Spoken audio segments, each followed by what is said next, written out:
ทงมีความร้องเพลงมีวันมีเทศกาลกันไปสักนิดนึงไม่เขาคิดว่าเหมือนเค้กแต่ว่าจริงๆอะปกติเวลาถ้าแบบเอาจานหรือเอาถาดอะไรให้ถืออะเขาจะลอง Happy Birthday หมดนางก็จะแบบว่าเป็นเค้กในจินตนาการของนางอะไรอย่างเงี้ยแล้วปีนี้ร้องเป็นเพลงอะไรคะได้อย่างว่าลอยกระทงอะร้องได้ท่อนฮุกร้องได้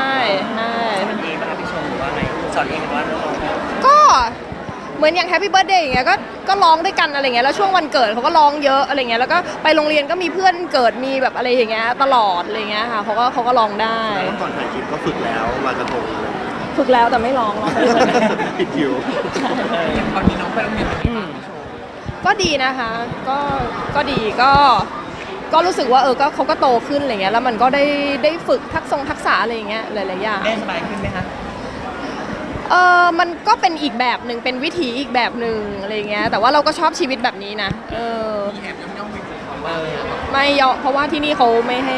เกาะรั้วไม่ได้ใช่ไหมคะไม่ได้ห่วงอะไรเขาไหมคะ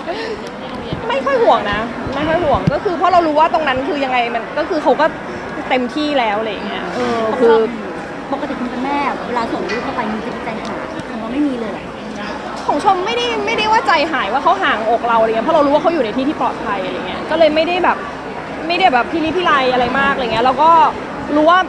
จริงๆยิ่งตัดให้ง่ายๆมันก็จะยิ่งง่ายทั้งกับเขาแล้วก็กับเราอะไรเงี้ยคือถ้าเรายิ่งไปป้วนเปี้ยนไปวนเวียนไปอะไรเงี้ยก็กลายเป็นว่าเด็กก็ตัดไม่ได้สักทีอะไรเงี้ยเพราะฉะนั้นของชมก็ไม่ได้มีอะไรคือแค่2-3 วันเขาก็แบบปรับตัวได้แสดงว่าน้องก็ไม่มีงอแงเลยเขาก็มีร้องนิดหน่อยเหมือนกับว่าอย่างวันแรกที่ไปเรียนเนี่ยคือเขาก็จะอนุญาตให้คุณพ่อคุณแม่เข้าไปส่งได้ถึงในห้องใช่ไหมคะเขาก็จะเพลิดเพลินแล้วก็ตื่นตาตื่นใจมากกับของเล่นกับอะไรอย่างเงี้ยแต่ว่าพอเราบอกว่าเราจะไปแล้วนะอะไรเงี้ยแล้วเหมือนแบบพอเขาเห็นว่าเราจะไปจริงเขาก็มีร้องนิดนึงแต่ว่าหลังจากนั้นก็พอเขาเล่นนู่นนี่นั่นอะไรเงี้ยเขาก็แบบก็เพลินเขาก็เหมือนเดิมแล้วก็มีบ่นอยู่2-3 วันแรกหลังจากนั้นก็คือเขาก็เข้าใจว่าเขาต้องมาโรงเรียนแล้วก็โรงเรียนก็ไม่ได้แบบวันนี้คือชอบไปโรงเรียนเลยไหมคะก็ไม่ได้ถึงกับว่าคือไม่ได้มีปัญหากับการไปโรงเรียนนะแต่ว่าถ้าช่วงไหนที่แบบว่าหยุดอย่างตอนช่วงที่ไปอเมริกาหยุดเกือบเดือนนึงอะไรเงี้ยกลับมาเขาก็จะมีแบบมีบ่นนิดนึงว่าไม่อยากไปเพราะเหมือนกับว่าเขาเหมือนกับว่าเขาไปสัมผัสมาแล้วว่าแบบได้เที่ยวได้เล่นแบบไม่ต้องแบบไปโรงเรียนมันเป็นยังไงอะไรเงี้ยแต่ว่าพอเขากลับไปก็คือโรงเรียนมันก็สนุกอะเพราะว่าเขายังไม่ได้เน้นเรื่องวิชาการเรื่องอะไรอย่างเงี้ยแต่ความโซนพี่ชมเองมีความเป็นห่วงไหมคะน้องๆเวลาแบบไม่อยู่ในสายตาเราอะไรเงี้ยไปที่อื่นแล้วแบบมีความโซนอะไรเงี้ยคือยังไงก็ไม่เคยแบบคือชมก็มีแบ็กออฟฟิศที่ดีอะเนาะก็คือมันต้องไม่มีช่วงที่แบบว่าละสายตาเราเลยอะคือถ้าไม่ใช่คนที่ชมไว้ใจคือชมไม่ฝากกับใครเลยทั้งสิ้นส่งรายงานส่งมาบอกอะไรยังไงก็คือทุกวันที่ไปรับอะไรเงี้ยเขาก็จะบอกอยู่แล้วว่าวันนี้ลูกเราเป็นยังไงอะไรเงี้ยหรือว่าถ้าในกรณีที่เราไม่ได้ไปรับเขาก็จะมีอีเมลมาบอกนะว่าวันนี้แบบน้องเป็นยังไงทานข้าวดีไหมแบบอะไรเงี้ยนี่มาเล่าให้ฟังไหมคะว่าเพื่อนที่โรงเรียนเป็นยังไงบ้างเขายังเล่าไม่ได้อะค่ะยังแบบว่ายังไม่ได้พูดได้ขนาดนั้นอะไรเงี้ยแต่เขาก็จะจำชื่อเพื่อนเขาได้อะไรเงี้ยเวลาบางทีไปแบบเดินห้างอะไรเงี้ยเจอเพื่อนอะไรเงี้ยเขาก็จำเพื่อนเขาได้แล้วก็ได้กับเพื่อนอะไรอย่างงี้ไหมคะก็ว่าใครจะมารังแกลูกเราอะไรเงี้ยเหรอลูกเราจะไปไม่ลูกเราจะไปหัวโจกยังไม่ขนาดนั้นนะคะเพราะว่าก็ด้วยวัยนี้ก็ยังไม่ได้แบบว่ายังไม่ได้รู้แบบคือเด็กแบบกระทบกระทั่งกันอะไรเงี้ยมันเป็นเรื่องธรรมดาอยู่แล้วแหละแล้วแป๊บนึงเขาก็ลืมเขาก็มาเล่นด้วยกันเขาก็เป็นเพื่อนกันเหมือนเดิมอะไรเงี้ยแบบสมมติโตขึ้นอีกหน่อยนึงเขาจะต้องอยู่ห้องเดียวกันหรือว่าอยู่คนละห้องอะไรเงี้ยต้องแยกแหละก็ต้องแยกไม่งั้น power มันหนักหรือยังไงคะไม่ใช่ว่า power แต่ว่ามันคือเพื่อตัวเพราะว่าคือจริงอันนี้ก็มีคุยกับคุณครูที่โรงเรียนเหมือนกันอะไรเงี้ยแต่ว่าห้องเนี้ยจะพูดยังไงวัยเนี้ยเขาเรียกอะไรคือน้องอยู่ทอดเลอร์วันตอนนี้ใช่ไหมคะก็คือตอนนี้ที่แคมปัสเนี่ยมันมีแค่คลาสเดียวเพราะว่าเหมือนกับว่าผู้ปกครองบางคนก็ยังไม่ได้ส่งลูกมาแบบอายุเท่านี้อะไรเงี้ยแต่ว่าปีต่อไปเนี่ยเหมือนกับว่าขึ้นเป็นเตรียมอนุบาลปี2เนี่ยมันก็จะมี2 ห้องแล้วอะไรเงี้ยทีนี้ก็ต้องจับแยกคือปีนี้มันจับแยกไม่ได้เพราะมันมีห้องเดียวคือจริงๆชมก็รู้แหละว่าระยะยาวยังไงเขาก็แบบเขาต้องให้แยกอยู่แล้วเพราะว่าเด็กเขาก็จะได้มีความเป็นแบบเป็นอินดิเพนเดนต์เป็นตัวของตัวเองอะไรอย่างเงี้ยด้วยเพราะว่าไม่งั้นเขาก็จะแบบว่าเขาก็จะอิงกันพิงกันอยู่อย่างเงี้ยไปตลอดเลยเงี้ยเขาก็ต้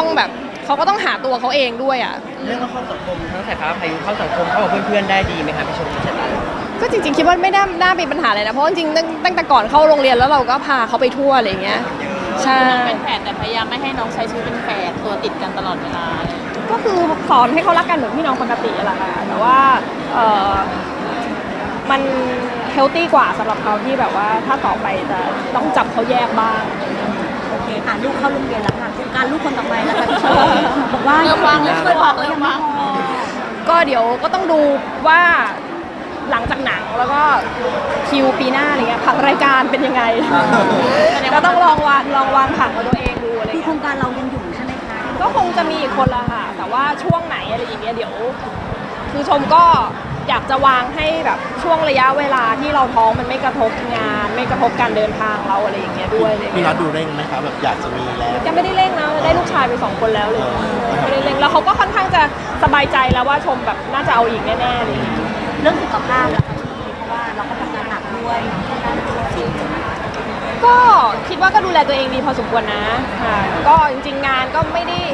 ด้ถือว่าหนักมากอะไรเงี้ยเพียงแต่ว่าพอเราเป็นแม่ด้วยแล้วเราทำงานด้วยอะไรเงี้ยมันก็แบบเรียกว่ามันก็โดนทอนกำลังเราอะไรเงี้ยไปเยอะพอสมควรแต่ว่าก็พยายามดูแลทั้งเรื่องการออกกำลังกายเรื่องอาหารการพักผ่อน อยากได้ลูกสาวแต่ตั้งใจทำให้มันเป็นเพศเลือกเพศไปเลยนะคะพี่ ก็อยากได้แต่เดี๋ยวก็ดูกันอีกทีนึงว่าแต่ว่าสุดท้ายได้อะไรก็ต้องตามนั้น ต้องปรึกษาคุณหมอก่อนไหม ก็มีบ้างเราก็อายุเท่านี้แล้วเราก็ต้องแบบว่านะเรื่องวางแผนครอบครัวก็ต้องแบบว่าปรึกษาคุณหมอบ้าง เรื่องไว้ แต่กังวลเรื่องหุ่นไหมคุณแม่ ไม่ได้กังวลนะคะไม่ได้กังวลคือไม่ได้มั่นหน้าขนาดนั้นนะแต่ว่า แต่ว่ามันก็ได้แค่ไหนแค่นั้นอะไรอย่างเงี้ยได้แค่ไหนแค่นั้นเราก็ทำดีที่สุดในส่วนของเราอะไรเงี้ยอืม ถามถึงรูปบ้างค่ะพี่ชมขาที่ขี่คอพี่น็อต ค่ะ แล้วคนแซวว่าพี่น็อตแบบฟิตจัง ค่ะ เนี่ยครับก็คือเรียกว่าฟิตฝังอยู่ ฟีดนางฟีด อะไรคือถ่ายเล่นกันไปเที่ยวอะไรยังไง ออกกำลังกายค่ะไปออกกำลังกายจะสามีเปิดฟิตเนสค่ะค่ะ ไปโชว์หน่อย ก็ค่ะนิดนึง กล้ามโตกล้ามปูอยู่ไม่ใช่ ค่ะ อย่าให้โตไปกว่านี้เลยนะเอาประมาณนี้ประมาณ กลั นี้ วเหรอครับพี่ชม อยากโตกว่านี้หรือยังไง ไม่หรอกค่ะไม่หรอกค่ะ เขามีแบบไปออกกำลังกายกันคนบ้านอะไรไหม คือเวลาจะไม่ได้ตรงกันนะอะไรเงี้ยเพราะว่าคือถ้ามัวแต่รอกันก็จะไม่ได้ออกอะไรเงี้ยแต่ว่าก็มีว่าเนื่องจากว่ามันเป็นสถานที่ของแกใช่ไหมก็บางทีก็สวนกันไปมาในยิมบ้างอะไรบ้างอะไรเงี้ย ก็เรียกว่าเล่นเป็นสามีที่เป็นสามีไปเลย ใช่ก็พยายามก็มันก็ไปเล่นที่อื่นไม่ได้แล้วป่ะมันก็ต้องเล่นที่นี่แหละ ไปเล่นด้วยไปดูกิจการด้วย ชมไม่ได้แบบไม่ได้อะไรมากหรอกค่ะก็คือแค่ไปเล่นแล้วก็คือเทรนเนอร์ที่เคยเทรนกันอยู่ก็มาอยู่ที่นี่หมดอะไรเงี้ยแล้วก็อุปกรณ์อะไรเงี้ยมันก็ครบดีด้วยแล้วก็สถานที่ก็ไม่ได้ไกลบ้านอะไรเงี้ยก็สะดวก เป็นการประกาศนะคะว่าฟิตแล้วนะพร้อมแล้วกับการความคุณต่อไป โยงกับข้อมือ โยนเก่ง ใช่ไหมพี่ชม เราจะได้ขมวดงานเราได้เนาะ ก็ไม่ได้ว่าประกาศอะไรก็คือเรามีไลฟ์สไตล์อย่างนี้อยู่แล้ว เราพยายามดูแลตัวเองตลอดอยู่แล้ว จะมีน้องหรือว่าไม่มีน้องก็เราก็มันเรื่องของการ